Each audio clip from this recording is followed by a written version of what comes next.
jenis pengobatan selain tadi saya bilang ada tiga. Yang pertama adalah zikrullah, ya, yang doa, sedekah dan seterusnya, ini semua amal-amal saleh.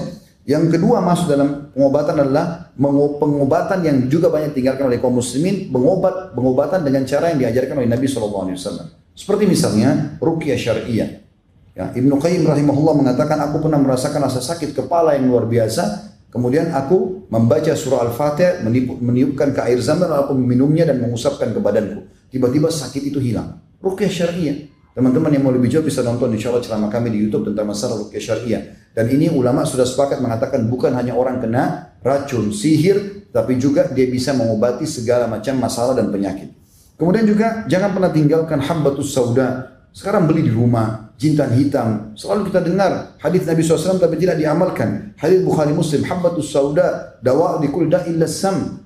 Biji hitam atau jintan hitam itu adalah obat untuk semua penyakit kecuali kematian. Kalau mati juga bisa diobati, jintan hitam akan obat. Maka diminum, konsumsi, taruh di teh kita, di kopi kita, di nasi, di sayur, di susu, minum sama madu. Ya. Maka ini anjuran Nabi SAW. Sakit atau tidak sakit, maka dia akan meningkatkan kekebalan tubuh insya Allah dan akan menyembuhkan penyakit. Sebagian ulama mengatakan keutamaannya, karena dalam hadisnya dikatakan habbatul barakah, biji yang penuh dengan berkah. Karena kalau orang minum, kalau dia belum ada penyakitnya, maka akan menjadi penameng, ya, atau penahan daripada penyakit yang akan datang. Kalau dia sudah kena penyakit, maka akan membantu dia mengeluarkan dirinya dari penyakit tersebut. Begitu juga teman-teman sekalian dengan mengkonsumsi madu. Madu ini dikonsumsi, tapi bukan air madu, madunya dikonsumsi. Ada orang punya 1 kilo madu, 1 tahun baru habis. Diminum madu itu, jadi madu tanpa dicampur apa-apa. Itu baru manfaatnya besar. Tapi banyak orang 1 sendok makan ditaruh di 1 botol air 1 liter. Sehingga jadi air madu, bukan madunya. Madu dikonsumsi. Dan Nabi SAW pastikan kesembuhan pasti di 3 hal. Yaitu konsumsi madu. Kemudian sayapan bekam dan juga kai atau besi panas yang ditempelkan di tubuh. Dan aku melarang umatku menggunakan kai. Dalam riwayat lain, jadikan kai sebagai obat terakhir kalian. Maka madu juga begitu. Dalam riwayat Tirmidzi ada 2 orang adik kakak. Si kakak kena diare, mencret-mencret, mohon maaf, adiknya pergi ke masjid lalu melapor kepada Nabi SAW, mengatakannya, Rasulullah, kakakku lagi mencret, diare. Kata Nabi SAW, berikan dia madu. Dia pulang ke rumah si adik, dikasih kakaknya. Ternyata belum sembuh. Dikasih kali belum sembuh, masih diare. Dia datangnya Rasulullah belum sembuh. Nabi SAW lalu marah kepada anak mudanya sambil mengatakan, pasti Allah benar dan perut kakakmu yang bohong. Tidak mungkin salah. Allah mengatakan sembuh dengan madu, kok bilang tidak? Sekarang pulang berikan kembali. Diberikan kakaknya, akhirnya sembuh. Ini disebutkan dalam hadis yang sahih. Dan kita tahu dalam Al-Quran, dalam surah An-Nahl khusus, ya, surah nomor 16, Allah berfirman di ayat 68 dan juga ayat 69-nya. A'udzubillahi minasyaitonirrajim. Wa auha rabbuka ilan nahli an ittakhidhi minal jibali buyutan wa minasyajari wa mimma ya'rishun. Dan Allah mewahyukan kepada lebah-lebah, surah nomor 16 tentang lebah An-Nahl, agar menjadikan gunung-gunung sebagai rumahmu atau rumah-rumah kalian, dan juga dari pohon-pohon dan apa yang dibuat oleh manusia. Itu ayat 68. Ayat 69-nya, "Tsumma kuli min kulli tsamarat." Kemudian makanlah hai para lebah, Allah wahyukan kepada ciptaannya lebah, makanlah dari semua jenis buah-buahan. Fasluki subula rabbiki dzulula. Lalu ikutilah petunjuk jalan yang sudah Allah berikan kepada kalian. Yakhruju min butuniha syarab. Dan dari perut lebah itu akan keluar minuman. Mukhtalifa alwanuhu fihi shifaa'un linnas. Yang warnanya berbeda-beda. Ada madu warna hitam, ada coklat muda, ada kemerah-merahan. Warnanya berbeda-beda. Ada yang madu warna putih dan seterusnya. Semua itu keluar dari perut lebah, kata Allah, ada obat untuk manusia. Inna fi dzalika laayatan liqaumin yatafakkarun. Itu betul-betul ada tanda-tanda kebesaran Allah bagi kaum yang mau memikirkannya. Itu juga dengan bekam, saudaraku seiman. Jangan pernah tidak bekam. Kita sekarang kalau tidak salah berada di 18 Rajab.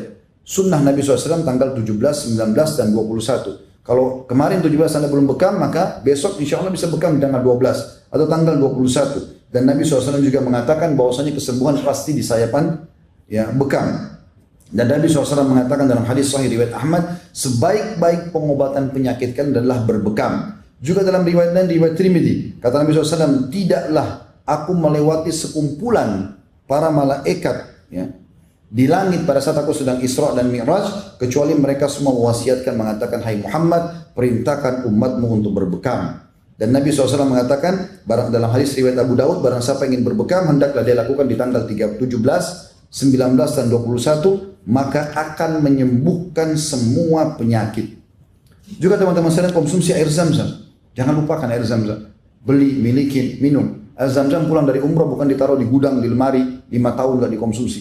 Minum Zam-Zam. Dan ulama mengatakan Zam-Zam akan terus berlaku walaupun dicampur dengan air lain. Misal, antum cuma punya 1 galon 5 liter, biasa kalau pulang umrah dikasih. Baik, kita minum sebagiannya. Bisa diisi dengan air biasa. Air biasa yang bercampur dengan Zam-Zam akan berubah jadi Zam-Zam secara otomatis. Jadi tidak akan pernah habis Zam-Zam kita sebenarnya. Kita bisa tinggal menambahkan air terus-menerus dan itu terus akan berlaku sebagai hukum Zam-Zam. Dan kata Nabi SAW dalam hadis sahih riwayat Muslim, air Zam-Zam penuh dengan berkah. Ia merupakan makanan yang mengenyangkan dan obat untuk semua penyakit.